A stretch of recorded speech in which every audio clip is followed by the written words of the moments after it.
Bueno, gauza bat esan nahi dut.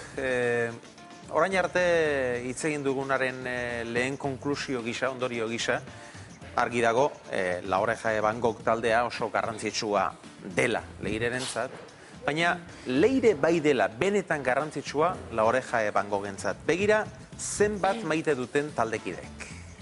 La verdad que, bueno, pues hemos ido descubriendo a Leire, la verdad, con el tiempo, y la primera sensación que nos causó fue buenísima, porque es una chica que, bueno, yo creo que ya todo el mundo le conoce como es de espontánea, de natural, de agradable, de divertida. Le gusta mucho ver todas las cosas en su sitio, ordenadas, no dejar tareas a medio hacer.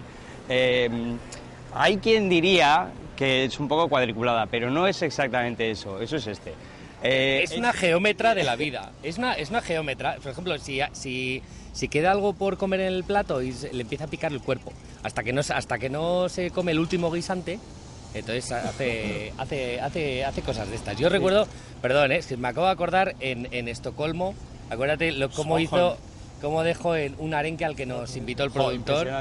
Un arenque impresionante, o sea, de verdad que era para llevar a la Sociedad de Ciencias Aranzadi la raspa de con destreza de cirujano separó el sistema nervioso del circulatorio y dejó solo lo que era carne.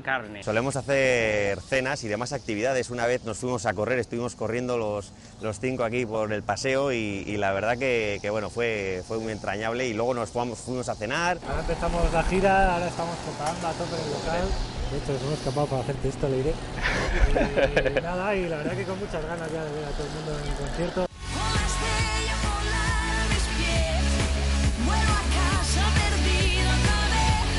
Voy a decir mi frase, Leire.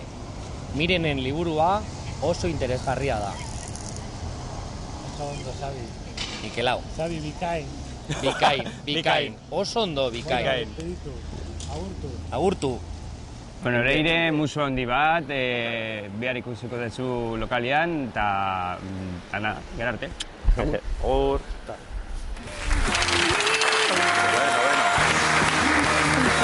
Utsetik abiatu beharrik ez daukate.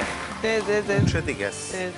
Bueno, ondorengo irudietan berriro ere zu ikusiko zaitugu, Leire. La Oreja de Van Gogh taldeak publikoki aurkeztu zintuen egun berean hain justu ere, baina lehen eguna izan arren, lasai ederrean. Keba. Ba, horrela ematen du, Barrutik, ez? Gero abestu ere egin zenuen. Txura izango zen, baino abestu ere egin zenuen, eta... Bueno, guretzat, behintzat niretzat, momentu hartan gure disketxak ez zeukan bat ere argi. Guk proposatu gendun egunean bertan abestea, eta disketxekoek esan zuten ez. Ez zuten, ez egiten ondo aterako zenik, eta zuten benetan, lehenengo eguna da, ez arriskatu, eta guzan genuen bai. Guk hau egiten dugu, eta hau da dakiguna, orduan. Ingo dugu. Goazen musikaren inguruan hitz egitera, bestelako galderak eta iritsiko dira ere, baina guk musika egiten dugu, goazen musikaren inguruan hitz egitera, eta oso politia izan zen. Alegia, zeuek fede handiagoa zen eukaten, disketxeak baino. Behar bada, bai.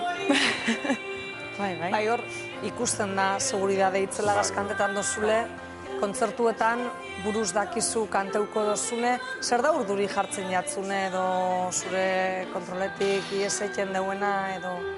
Gauza pila, benetan gauza pila. Ea, letra guztiak gogoratuko ditudan, edo ea, igual momenturen batean eroriko naizen, edo... bueno. Osa, gauza pila dauzkat buruan. Astu jatzu inoz letrarik edo... Bai, astu izan zaizkizu, bai, Baina momentu egiten... Zerbait egiten. Mikroa jarrizkeo... Oso ondo. Bai dara ona. Venga, zue bakarri! Jendeari gustatzen zaio, Claro, urrengo kontzertuan ikusten banauzu eta noizbait esate hori bai, zue bakarri, pentsatuko dezute. Aztu bai. Aztu egin zaiola. Eta hor, oain ja, zalantza. Utziko dugu.